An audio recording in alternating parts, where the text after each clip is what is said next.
The Making of Shantram: How the Apple Thriller Escaped Johnny Depp's Hands and Landed in Charlie Hunnam's Arms. As Johnny Depp was enjoying the success of Pirates of the Caribbean, another almost flawless project started to fizzle out. 2007 saw the strike of all 12,000 Hollywood TV and film writers. Depp was set to star in Shantram, which is one of the huge films he has in the works. It tells the story of a former bank robber and heroin addict who escapes from an Australian prison and ends up in India, where he attempts to start a new life in anonymity amid the urban mayhem of 1980s Bombay. In 2004, a year after it was released, Warner Brothers acquired the rights to the worldwide best-selling book of the same name. Gregory David Roberts, the author, had created a screenplay. However, if you were looking for the right time, that was it, as Jack Sparrow put it. Roberts then became the first piece to fall in the nearly 20-year conception and production of Shantram, a massive epic that Apple, Paramount TV, and Sons of Anarchy star Charlie Hunnam would eventually complete, albeit as a reworked TV series. Young writer-director Eli Roth took over for Roberts and produced a rework that served as Shantram's fulcrum for 10 years. Even signing in 2005 to direct, Peter Weir of Dead Poets Society and The Truman Show renown later withdrew due to creative issues. Depp maintained his public belief in the project until Indian-American filmmaker Myron Nair was hired 2 years later. But gaps were visible.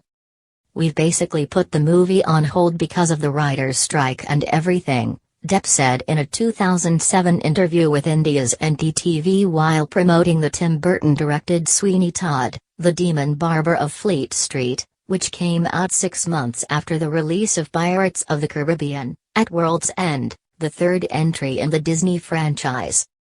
Depp remarked, "We've basically put everything on hold for the time being to see how everything works with the writers' strike.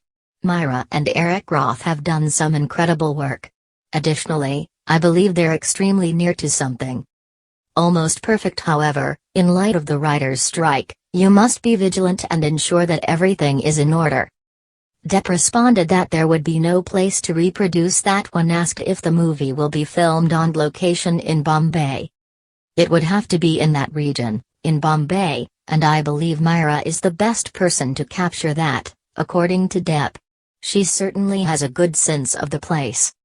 Nair, who had previously referred to it as a piece of my heart, eventually withdrew from Shantram, claiming that the script was excellent and in a way ready to go, but that the production had failed because Depp accepted other work in the midst of the Hollywood writers' strike. Public Enemies, 2009, Alice in Wonderland, 2010, The Tourist, 2010, the fourth Pirates film, 2011, and his second Hunter S. Thompson passion project, The Rum Diary, were all upcoming projects for Johnny Depp. Shantram wasn't actually dead.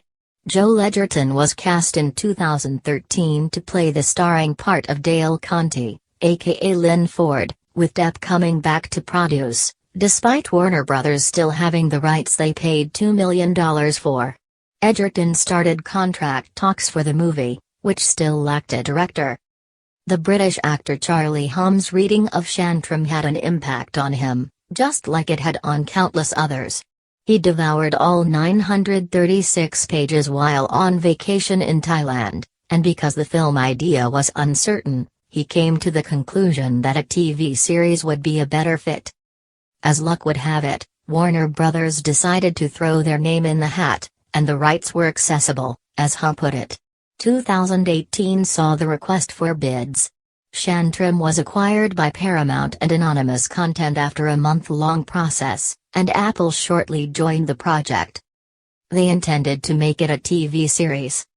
According to Hunnam in an interview with Entertainment Weekly, "I think because of the length and intricacy of the plot, it's really tough to boil it down to 2 hours."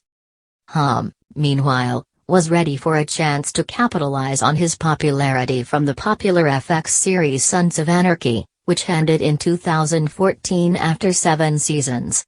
Since then, he has appeared in The Lost City of Z. Among other movies, King Arthur, Legend of the Sword and the Gentleman, None conveyed the same level of swagger and Hum's distinctiveness as the outlaw biker Jack Steller. According to Hum, who spoke to OO, stories ultimately want to be told, and they can be told at various periods with other people. I didn't particularly feel like this was my character and I was the only one who could play it. There were a lot of people who could have done a fantastic job, but I felt incredibly fortunate and glad that I got to bring it to life. It's an incredible part and an amazing narrative. In September 2019, Hum agreed to play the lead role in Shantram. But the difficulties that Shantram had faced during its construction persisted. Production was put on hold for 6 months to give showrunner, writer, and creator Eric Warren Singer, American Hustle, additional time to compose scripts. This was also a month before much of the world went under COVID-19 lockdown. To add his TV production expertise, Stephen Lightfoot, The Punisher, was also brought on board. By November, Lightfoot had replaced Singer. The shooting sites, which were originally planned for India and Australia, were also changed in the middle of 2001 as a result of a severe COVID outbreak that had devastated India. Hum will now be going back to Thailand, the place where he got his inspiration for the movie Shantram, with some of the shoots continuing in Australia.